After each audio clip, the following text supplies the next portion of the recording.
hello nó bây giờ một khang gỗ mỗi xí nữa cho bé bay nữa bé bay khang gỗ bây giờ mỗi xí bé ta nó bé bán nó bé bán nó ok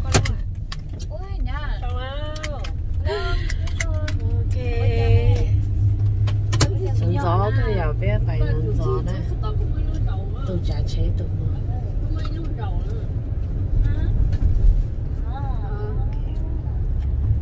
是给中厦门这那边的边把动作去嘛，厦门边蛮把导游。OK， 他到到ไป呢，这边ไป有些呢，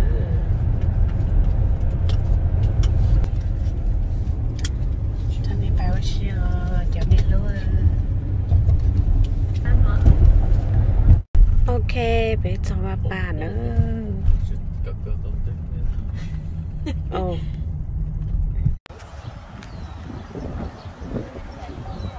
cho nó tổ apa nữa, nếp bộ apa cùng nó.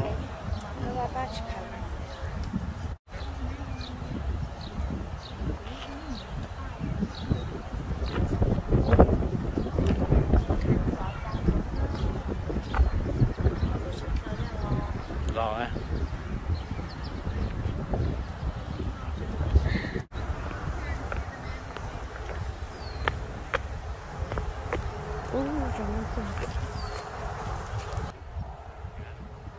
Rồi đây chúng mình đang dùng xả thay đua này là thay cả luôn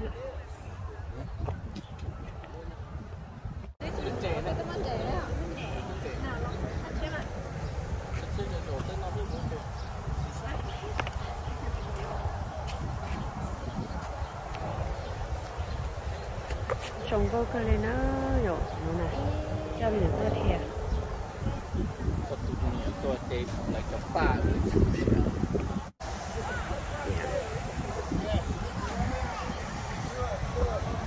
ให้เต้นเอาจะไม่ใช้ทุกเรื่อง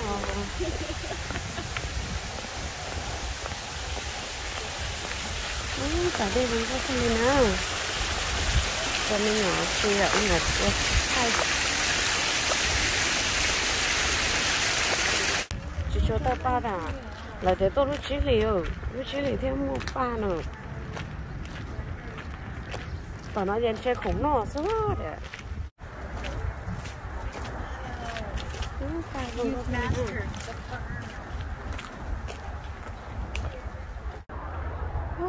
xong có cái này tao sẽ tên nó này à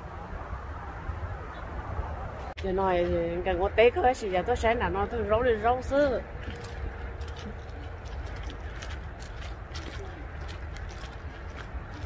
tao kể xin nó tao lại để tôi còn tìm mọi chín dầu chè nó sù nó mỏ sữa này rồi thế chỉ chế pla tôi chỉ tìm mỏ chè cho nhiều tôi chỉ tìm mỏ chè thì chè nhiều chế pla chè tao mỏ nó chè nhiều rồi có xin nó rồi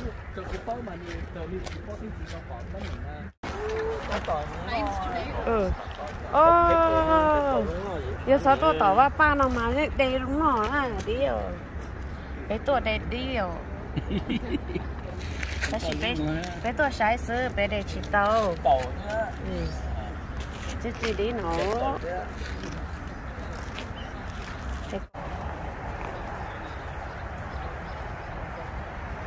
ชมพูก็เลยนะ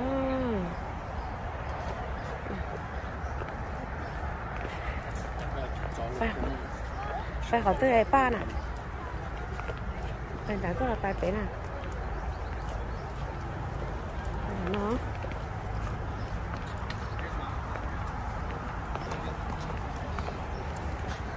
ต่างมันตรงนี้chúng tôi ngồi được tan gì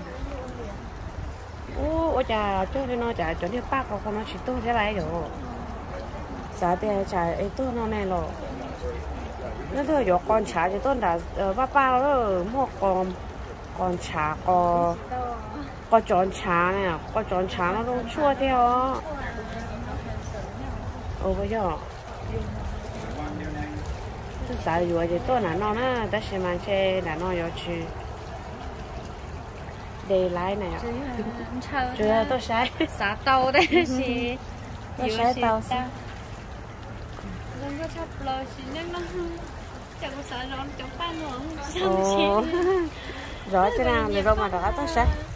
Để đâu mà đã tôi sai chỉ cần. Bỏ bài thì xả bài với xả gọt chứ.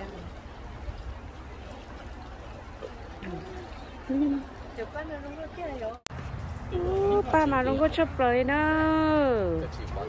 Thế nào nó mà hay ở rong cô liền. Thế nào nó mà hay ở rong cô liền. Thế nào nó ở chỉ của hai té có chơi nhỏ hổ nó cũng là một mà rong. Ba nào rồi. Ok, tôi phải có thay nữa. Gờ nè thay đi một tay thay mà chỉ lấy bao, thay nó thì lấy bao. Gì?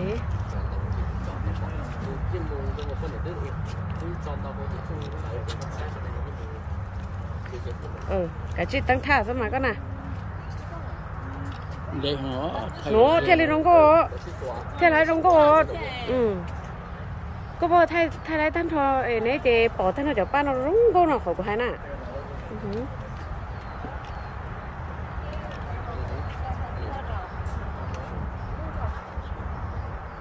Ok, rất hiểu rồi. Chỉ lâu lên luôn, số rất từ Bỏ ba đông cô thầu thì hay chín măng. Vâng. Cô hay cái gì ạ? Tao mẹ nè.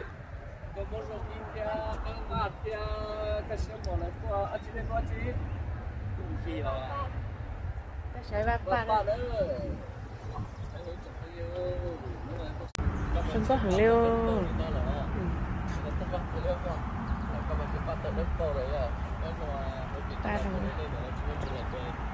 Ba đúng câu cơ nào. Ok.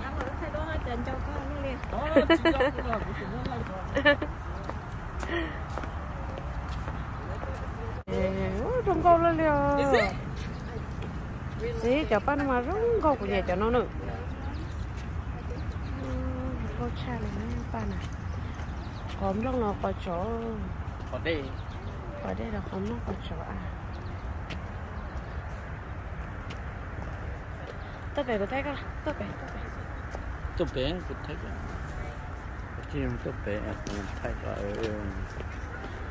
Ba nó có tiêu liều, cho ba nó này rồi. Nhưng họ nó mà rung câu cái gì nào?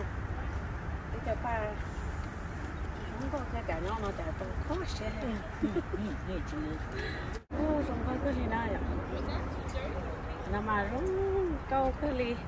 Giờ để tôi cho mà tuần gì thì số tôi chính chỉ trong mà nó cho mà bé thay tao đũa rung câu hả?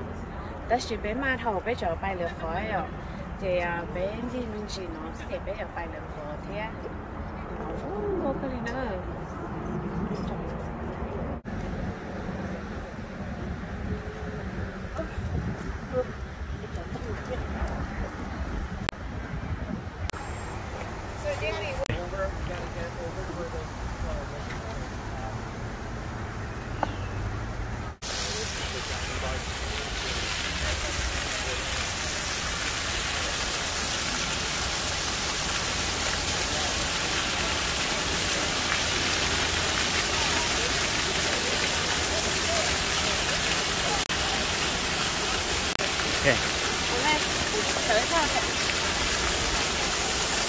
Tôi sợ là tôi chỉ thay cái tay này.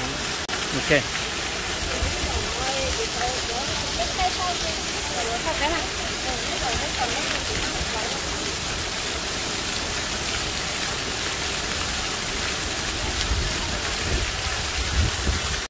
Ok, to.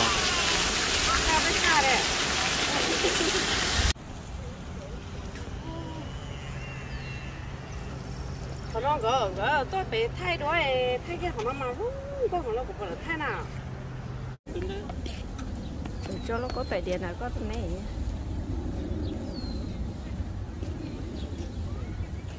Đây này nó bao lửa ta xỉa này nó phòng ít dạ đâu thì xin đợi cho xịt chết à cho nó nữa chả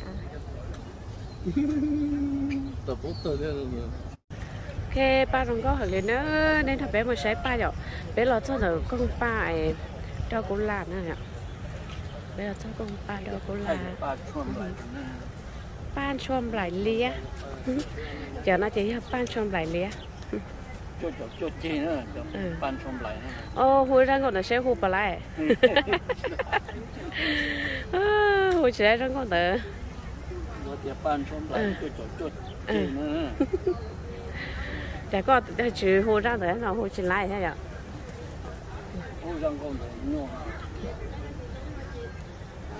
นั่นไทยวิดีโอจะปอกก็เด็กฮะไทยวิดีโอจะยังปอกกันต่อเด็กโอ้ยภาษาไทยด้วย咯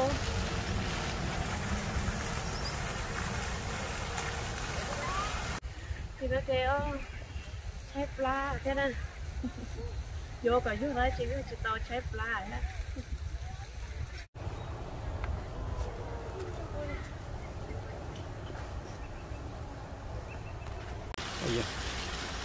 ไปบ้านป้าเลยน้องสบ้าจะไปอย่าไป